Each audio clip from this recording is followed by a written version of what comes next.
This is part 2 of the video, still Yorkshireman, now living in Wales. And so part 2, this is again going to look at some of the data and try and give you my personal take on how and why they're going to try and take away our cars. So, sorry, it's a little bit disjointed, but I'm sure it'll be fine. I'd like to also bring into this conversation is the Parliamentary Advisory Council for Transport Safety, and again that's a registered charity. So as you can see, as I've put this slide up, and I've looked at them and they've done some really good work, like about seat belts and everything else. The previous stuff always seems to be, common sense based, and the data seems to be quite robust. So I've been going through this latest document, and what I find quite interesting is slides like this. So which modes have got safer faster? Well, a quick glance and you can see to yourself, driving a car is far safer. So at that point you're thinking, I will drive a car. Now I walk, I cycle, and I also have a motorcycle. So at that point I'm thinking, wow, I am at risk. And as you can see, the safety is getting better, which is what you'd expect. But what I find quite interesting is this slide here. Now on this slide, what I find really odd about it now, on the previous slide we had per billion passenger kilometres. On this slide we then go on to billion passenger miles. Now that's a lot of miles, and I will sort of come to that because I am interested in that. Now the bit to understand about this slide is, again, what it shows you is that walking, cycling or motorcycling, you are very vulnerable. Now the bit I want to show you at is where it says chart 7 sends a message, and so there's a chart and this is what it says. Now it uses a term which is called lay reader. Now I'm not sure what a lay reader is, because if it means that you don't have a qualification of it, or you've not been to university and you don't know about transport, does that mean you're a lay reader?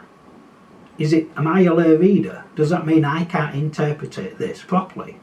Because what it then goes on to say, sends a message, is more dangerous than travel by car, etc. Now that's true, because their own data they've gathered proves that. Now it also gives the impression that cars, vans and HGVs are safe and not relevant to the safety problem. Now to unpick that a little bit, what it's saying is that if we did away with any cars, HGVs and everything else, everything would be really safe. So the question there is, do you want to do away with all your transportation, which has served us well for many, many years and allowed us to thrive economically and move about? Now, and it says here, each mode gives a different message, as we have shown. And then it goes on to say, this is problematic. Well, why is it problematic?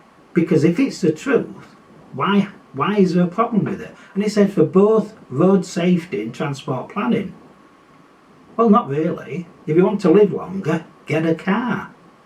And it says, it does point out, it can too easily come to the conclusion that if you start walking, cycling, lead a motorcycle, you're going to die sooner. Well, let me go back. As you can see on their own graph, well, that's true. Now the only way that will change, literally, is if they do away with any sort of cars. Now this is where it gets interesting for me, because what they want to say is, let's get rid of cars, but they still want to have electric vehicles. So are the electric vehicles for the ones who can afford them only? Is it for the big companies?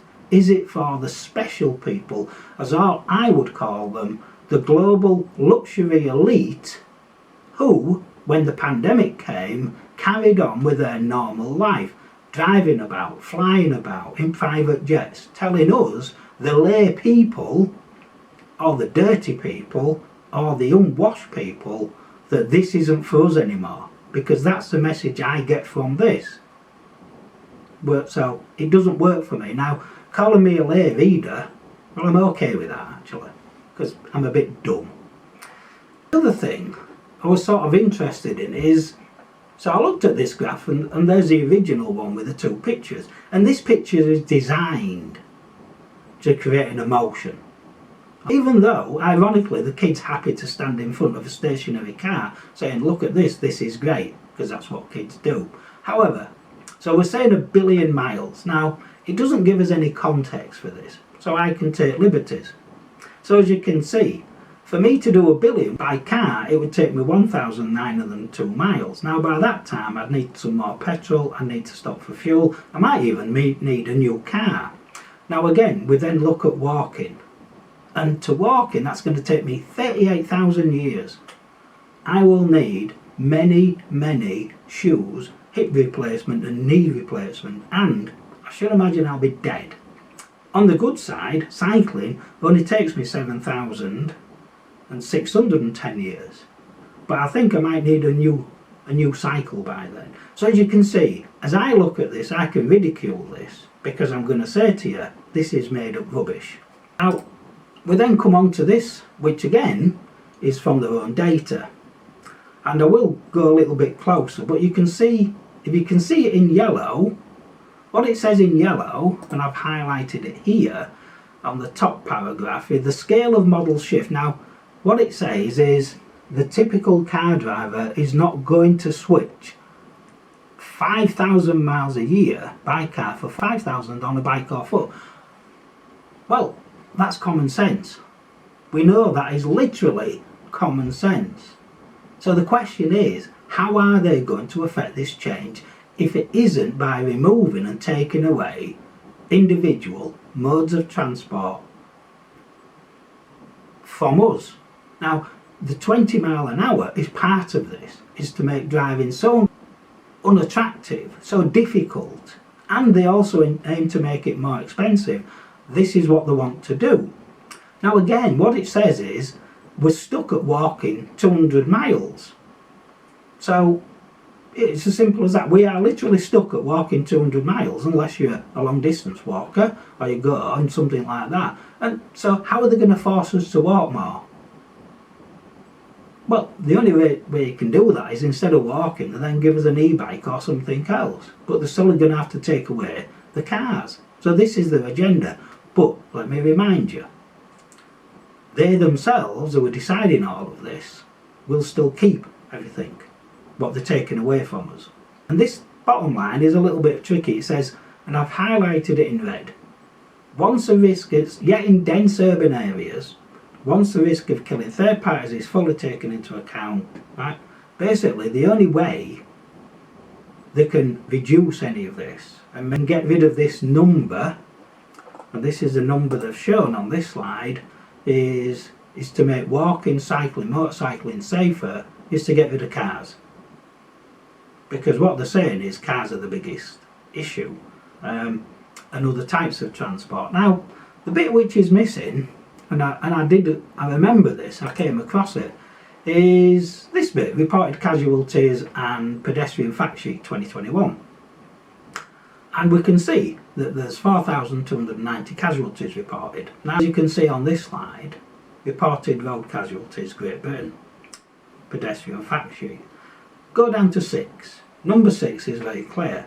The most common factors: failing to look properly and drivers failing to see pedestrians. Now that's just about being distracted. Now at the moment, because of this 20 mile an hour, I can personally say that yes, I am literally not paying as much attention to the road, because someone might go from 20 to 10 miles an hour, which you can say they'd do that in 30. Well, I'm going to say that's less likely in my own experience. But I'm now watching the speedo more. I've also seen pedestrians literally just start to walk out of the road as I'm approaching at 20 miles an hour.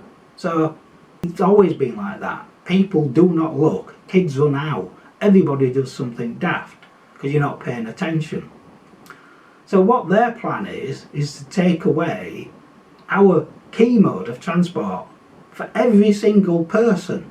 And that means the car, whatever your mode of transport is, and it could be a van, it could be anything else, what you need for work, it's going to disappear.